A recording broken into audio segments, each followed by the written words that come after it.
ओम सद्गुरुवे नमः। बंधुओं,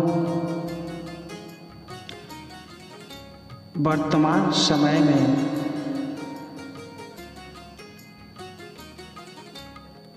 संसार के जितने भी लोग हैं, सब के सब व्यथित हैं, चिंतित हैं और अपने अपने समस्याओं को लेकर यहाँ वहाँ जहाँ तहाँ भटकते रहते हैं।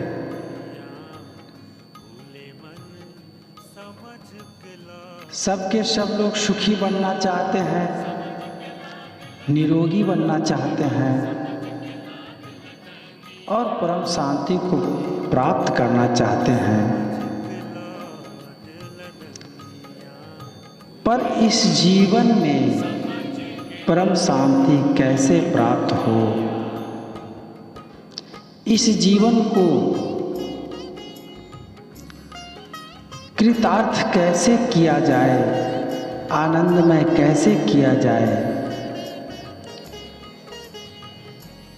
इन चीजों का ज्ञान नहीं होने के कारण लोग तरह तरह के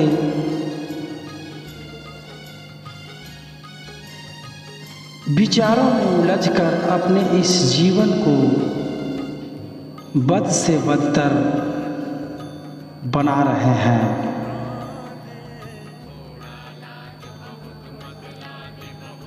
कभी जाति के नाम पर तो कभी धर्म के नाम पर,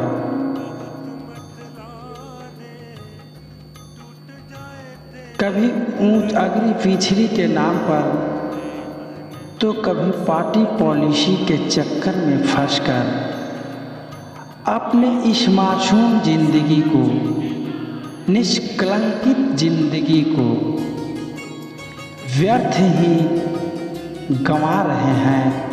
इस पर समझने की, विचार करने की जरूरत है।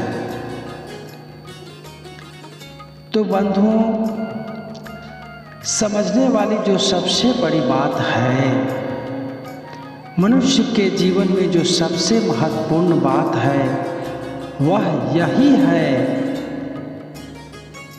हम और हमारा जीवन। यह जो हमारा जीवन जो है, जिसके कारण संसार के सभी तरह के वस्तुओं को देख रहे हैं और उपभोग कर रहे हैं, तो वह कौन सी शक्ति है, वह कौन सा वस्तु है जो हमारे इस जीवन को इस लायक बना रखा है कि हम चाहें तो आनंदित रह सकते हैं और चाहें तो दुखी हो सकते हैं।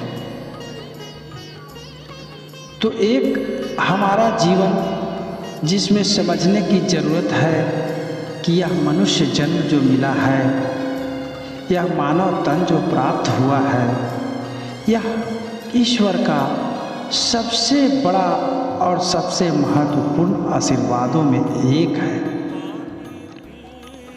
और दूसरा, जो इस जीवन में जब तक हम जीवित रहते हैं, तो इस जीवन रूपी अध्याय कहिए या पन्ना कहिए, तो जब तक हम जीवित होते हैं अपने इस जीवन में, अपने चेतना की बदौलत हम अपने कर्मों को सकारात्मक गतिविधियों में लगाते हैं या नकारात्मक विधियों में लगाते हैं। यह सिर्फ हम मनुष्यों पर निर्भर करता है। तो बंधुओं, समझने वाली बात यही है कि अपने इस जीवन के अस्तित्व को समझते हुए परमपिता परमेश्वर का आभारी होते हुए, आभार व्यक्त करते हुए इस जीवन के एक एक क्षण को परमार्थ में लगाने की जरूरत है।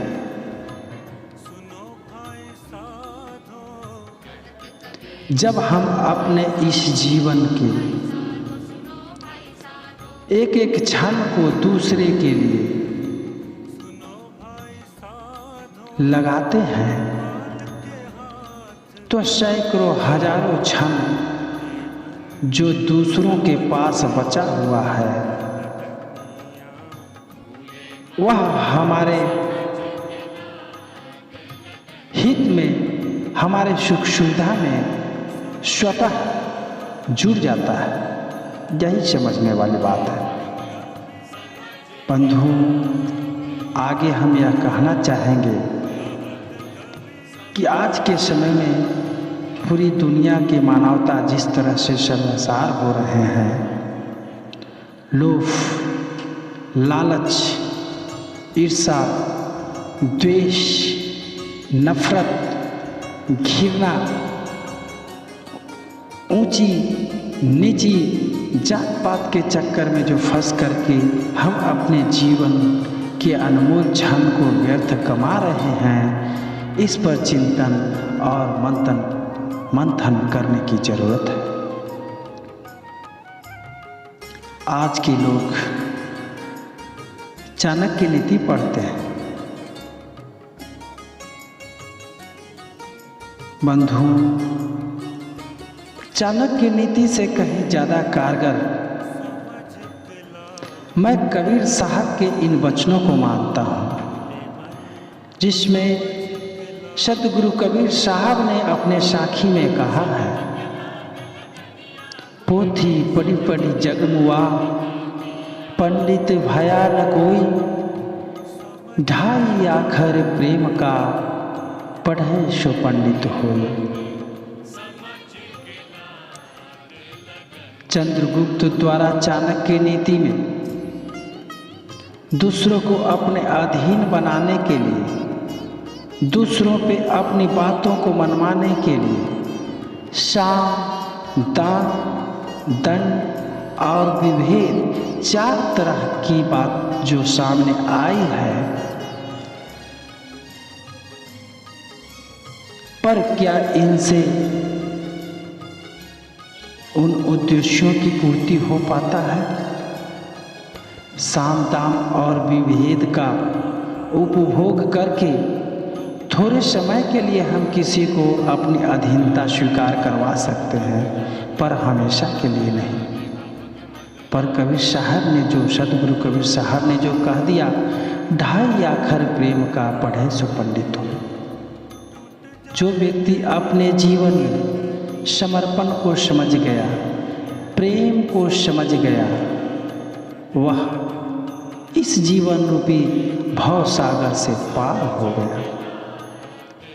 तो बंधु, आप अपने इसी जीवन में अपने आप को मनुष्य होने का मतलब को समझें और इस मनुष्य जीवन में रहते हुए परोपकार, मानवता, समर्पण, त्याग और प्रेम को समझिए।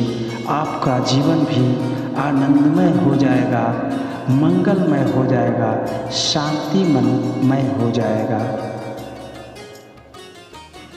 आप लोगों ने जो हमारी बातों को सुनने और समझने का मुझ पर एहसान किया है, इसके लिए मैं हृदय से बहुत बहुत आभार